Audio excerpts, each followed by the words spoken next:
దేవుని నామానికి వందనాలు. నా పేరు క్రాంతి కుమార్, మాది కృష్ణా జిల్లా నుండి. ఈ అవకాశం ఇచ్చినందుకు ఆశ్చర్య వందనాలు చెల్లిస్తాను. నేను ఈ స్థితిలో ఉండడానికి కారణం దేవుడు, నా తల్లిదండ్రుల ప్రార్థన. నా రిక్వెస్ట్ ఏంటంటే, మీరు కూడా మీ పిల్లల కోసం ప్రార్థన చేసి, మీ పిల్లలు కూడా మంచి ఉన్నత స్థితిలో ఉండేలాగా, దేవుడి యందు భయభక్తులు కలిగి ఉండేలాగా మీ పిల్లల కోసం ప్రార్థన చేసి, మీ పిల్లల ఉన్న స్థితిలో ఉండాలని చెప్పేసి కోరుకుంటున్నాను. వాళ్ళ నాన్నగారు 10 సార్లు పైబడే బైబిల్ పూర్తి చేయటమే కాక బైబిల్ అంతా రాసేసారంట చేత్తో. స్తోత్రం. బైబిల్ అంతా ఏం చేశాడు? రాసేసారంట ఆయన. కాబట్టి అప్పుడు అన్నా నేను, వారి నీతి తప్పనిసరిగా వారి మరణం తర్వాత బిడ్డల మీదకి వస్తుంది. అది వరకే మీ బిడ్డలను దేవుని సన్నిధికి దూరం అయిపోకుండా దేవుని సన్నిధికి దగ్గర చేయండి. వారి పెద్దవారు అయిన తర్వాత ఏమవరిక తొలగిపోకుండా దేవునితో అంటుకట్టబడతారు. మనకు సిఏ గారు నాకు పరిచయం అవడానికి రాఘవుల్ని స్టేటస్ చూశారు. స్టేటస్ లో వాగ్దానం ఉండేది, మన వాగ్దానం. ఆయన విలేకరు కాబట్టి అందరూ ఉన్నప్పుడు వాగ్దానం ఉంటే ఆయన పిలిచి, నువ్వు ప్రార్థనకి వెళ్తావు అని అడిగారంట. ఏం చూసి? వాగ్దానం. వెళ్తానండి అంటే, ఇంకా అప్పటికే చాలా చోట్ల తిరిగారంట, చాలా మందిరాలు తిరిగి వాళ్ళు చూశారు. కానీ ఎందుకనో వచ్చిన తర్వాత సరైన స్థలంలోకి సరైన సేవకులుగా నాకు నచ్చారు.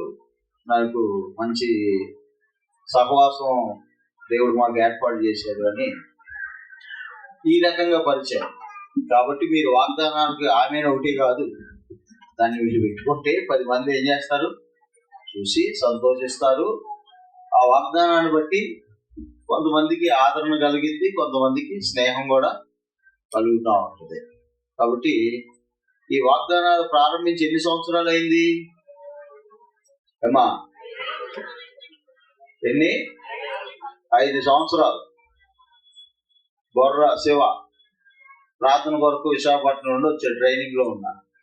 5 సంవత్సరాల నుంచి నిర్వీర్యంగా వాగ్దానాన్ని చేస్తూ మీరు లెగిసేసరికి వాగ్దానం అందిస్తూ ఉంటాడు. స్తోత్ర.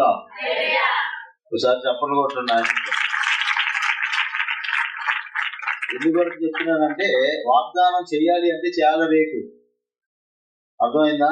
ఇప్పుడు ఆయన ఖత్తర్ వాళ్ళకి, కువైట్ వాళ్ళకి, దుబాయ్ వాళ్ళకి చేస్తుంటాడు. వాళ్ళ జీతం కట్టుకోవాలి. మనకు పాంప్లెట్లు, అన్ని ఫోటోలు. ఈ 2 నెలలు లేడు, నెలమొట్టని ఫోటోలు వచ్చినాయా? రాలే. వచ్చినా వాటికి రూపం ఏం కనపడదు. కాకపోతే దేవుడు ఆ జ్ఞానం ఇచ్చాడు. ఇది జరిగిన సందర్భం ఫోన్లో చేస్తున్న క్రమంలో అకస్మాత్తుగా మన జ్యోతి గారు ఇక టీచర్ గా ఉన్నారు. వారికి దేవుడు ప్రమోషన్ ఇచ్చి లెక్చరర్ అయ్యారు. వారు ఒక మొక్కుబడి చేసుకున్నారు, దేవుడు నాకు ఇచ్చిన ఆ మొదటి చేతి దేవుడికి. ఆవిడికి తెలియకుండా ప్రసాద్ గారు ఒక మొక్కుబడి చేసుకున్నారు. ఒక కంప్యూటర్ కొనుక్కొచ్చేసి ఆయన ఇచ్చేసారు.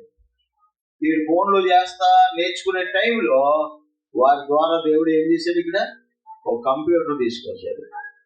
అప్పుడుతో ఈ కుర్రోడు అలా మొదలుపెట్టి నేటికి 5 సంవత్సరాల నుంచి ప్రతిదినం మనకి ఏమిస్తుంది?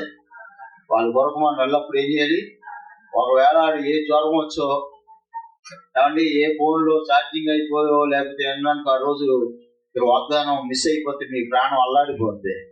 రోజు వాగ్దానం వచ్చి తిట్టేసుకునే వాళ్ళు కూడా ఉంటారు. రేపు వాగ్దానం పెట్టలేసేవయ్యా అనే కదా. కాబట్టి అలాగ అలవాటు చేశారు. అటు వారి గురించి మనం ఎల్లప్పుడూ ప్రార్థన చేద్దాం.